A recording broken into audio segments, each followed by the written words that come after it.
सध्या गव्हाचे पीक जोमात आहे, पण अनेक भागातून शेतकऱ्यांच्या तक्रारी येत आहेत की गव्हावर पिवळेपणा दिसत आहे, फुटवे हवे तसे फुटलेले नाहीत किंवा पिकाची वाढ कुठेतरी खुंटलेली वाटते. जर तुम्हाला हे वाटत असेल की तुमच्या गव्हाची पाने रुंद असावीत, खोड मजबूत असावे आणि पुढे जाऊन ओंब्याची लांबी आणि दाण्यांची भरती जबरदस्त व्हावी, तर आजचा हा व्हिडिओ तुमच्यासाठी गेम चेंजर ठरणार आहे. आजच्या या विशेष व्हिडिओत आपण एका अशा मॅजिकल स्प्रे कॉम्बिनेशनबद्दल बोलणार आहोत जे तुमच्या गव्हाच्या शेताचा कायापालट करू शकते. आपण 3 औषध बघणार आहोत आणि या तिघांच्या एकत्रित वापराचे शास्त्र आणि त्याचे फायदे सविस्तरपणे जाणून घेणार आहोत. हा व्हिडिओ शेवटपर्यंत पहा, कारण अर्धवट ज्ञान नेहमीच घातक ठरते. तर चला, मग वेळ न घालवता विषयाला सुरुवात करूया. व्हिडिओत पुढे जाण्याआधी आमचं एक खास WhatsApp चॅनल आहे, जिथं दररोज शेतीशी संबंधित भन्नाट माहिती मिळते. तर एकदा नक्की भेट द्या. लिंक डिस्क्रिप्शनमध्ये आहे. तसंच आमचं इंस्टाग्राम अकाउंट देखील फॉलो करा, कारण तिथं सुद्धा माहितीपूर्ण कंटेंट मिळतं. तर चला व्हिडिओला सुरुवात करूया. सध्याच्या काळात हवामानातील बदलांमुळे गव्हाच्या पिकावर मोठा ताण येतो. विशेषतः थंडीच्या दिवसात जेव्हा धुक्याचे प्रमाण वाढते किंवा सूर्यप्रकाश कमी असतो, तेव्हा पिकाचे अन्न तयार करण्याची प्रक्रिया मंदावते. यामुळे गव्हाची पाने पिवळी पडणे, फुटवे कमी येणे आणि रोपे कमकुवत होणे अशा समस्या उद्भवतात. गव्हाचे पीक प्रामुख्याने त्यांच्या फुटव्यावर अवलंबून असते. जेवढे जास्त आणि मजबूत फुटवे तेवढेच जास्त उत्पादन. पण अनेकदा आपण फक्त खत जमिनीतून देतो आणि फवारणीकडे दुर्लक्ष करतो. जमिनीतून दिलेली खते मुळांपर्यंत पोहोचायला आणि पिकाला मिळायला थोडा वेळ लागतो. मात्र फवारणीद्वारे दिलेली अन्नद्रव्ये पाने लगेच शोषून घेतात आणि अवघ्या 48 ते 72 तासात आपल्याला निकाल दिसायला सुरुवात होतो. म्हणूनच आजचे हे स्प्रे कॉम्बिनेशन अत्यंत महत्त्वाचे आहेत. या कॉम्बिनेशनमधील पहिला आणि सर्वात महत्त्वाचा घटक म्हणजे बायोविटा. बायोविटा हे पीआय इंडस्ट्रीचं एक अतिशय लोकप्रिय उत्पादन आहे, जे समुद्र शेवाळापासून बनलेले असते. यात 60 पेक्षा जास्त नैसर्गिक घटक, संप्रेरक जीवनसत्वे आणि सूक्ष्म अन्नद्रव्ये असतात. थंडीच्या दिवसात सूर्यप्रकाश कमी असल्याने झाडाची फोटोसिंथेसिस म्हणजेच अन्न तयार करण्याची प्रक्रिया मंदावते.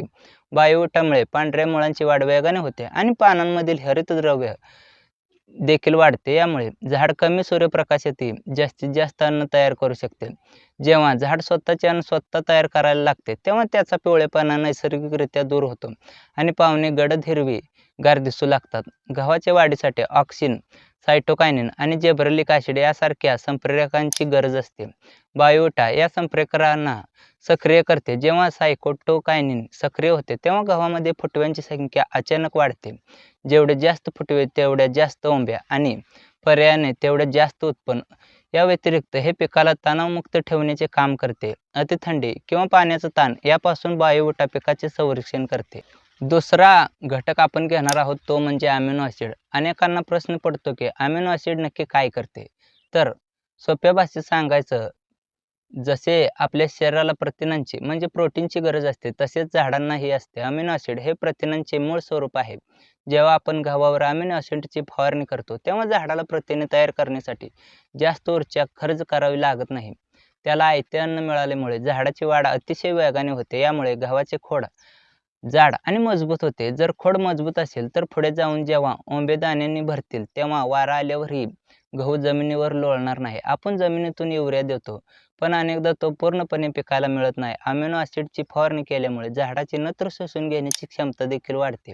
यामुळे पिकाची शाखीय वाढ जोमाने होते आणि पानांची रुंदी वाढते. पाने जेवढे रुंद, तेवढी त्याची सौर ऊर्जा पकडण्याची क्षमता जास्त आणि तेवढेच पीक सशक्त. तिसरा महत्त्वाचा घटक म्हणजे NPK 19-19-19. हे एक विद्राव्य खत आहे, ज्यामध्ये नत्र, स्फुरद आणि पालाश हे तिन्ही घटक समप्रमाणात आहेत. नत्र हे पिकाच्या वाढीसाठी आणि हिरवेपणासाठी जबाबदार असते. सुरुवातीच्या काळात गव्हाला नत्राची खूप गरज असते, जेणेकरून तो लवकर उंची गाठेल आणि पाने वाढवेल.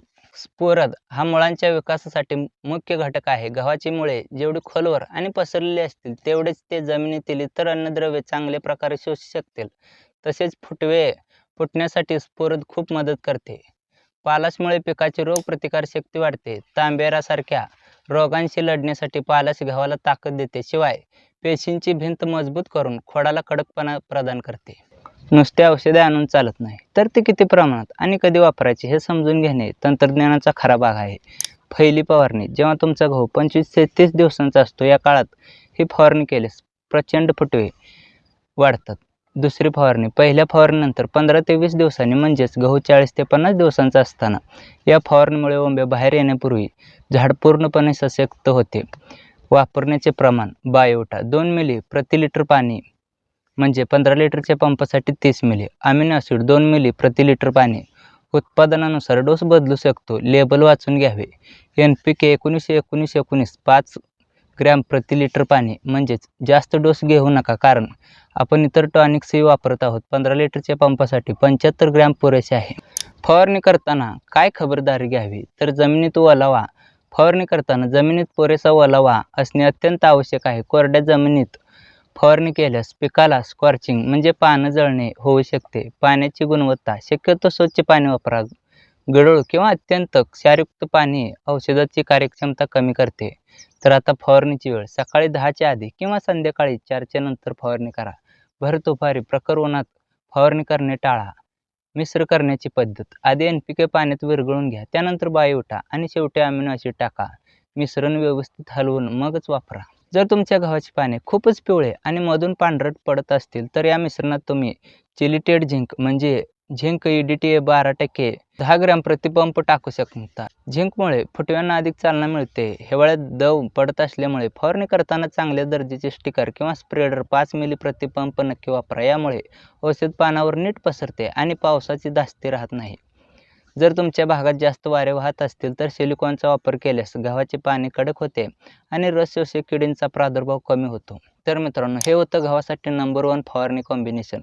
बायोटा, अमिनो ॲसिड आणि 19-19-19 या त्रिकुटाचा वापर करून तुम्ही तुमच्या गव्हाचे पीक केवळ हिरवेगार करणार नाही, तर उत्पन्नात किमान 20 ते 30% वाढ सहज मिळवू शकता. शेती ही केवळ मशागत नाही, तर योग्य नियोजनाची कला आहे. आज दिलेली मी माहिती तुम्हाला कशी वाटली हे कमेंटमध्ये नक्की सांगा. जर तुम्हाला काही शंका असतील तर खाली कमेंट्स बॉक्समध्ये विचारा. मी त्यांना उत्तर देण्याचा नक्की प्रयत्न करेन. हा व्हिडिओ आवडला असेल तर मनापासून एक लाईक करा आणि तुमच्या इतर शेतकरी मित्रांच्या WhatsApp ग्रुपवर हा व्हिडिओ शेअर करायला विसरू नका, कारण ही माहिती वाटल्यानेच वाढते. अशाच शेतीविषयक सखोल माहितीसाठी आपल्या चॅनलला देखील नक्की सबस्क्राईब करा आणि शेजारील घंटी देखील दाबा.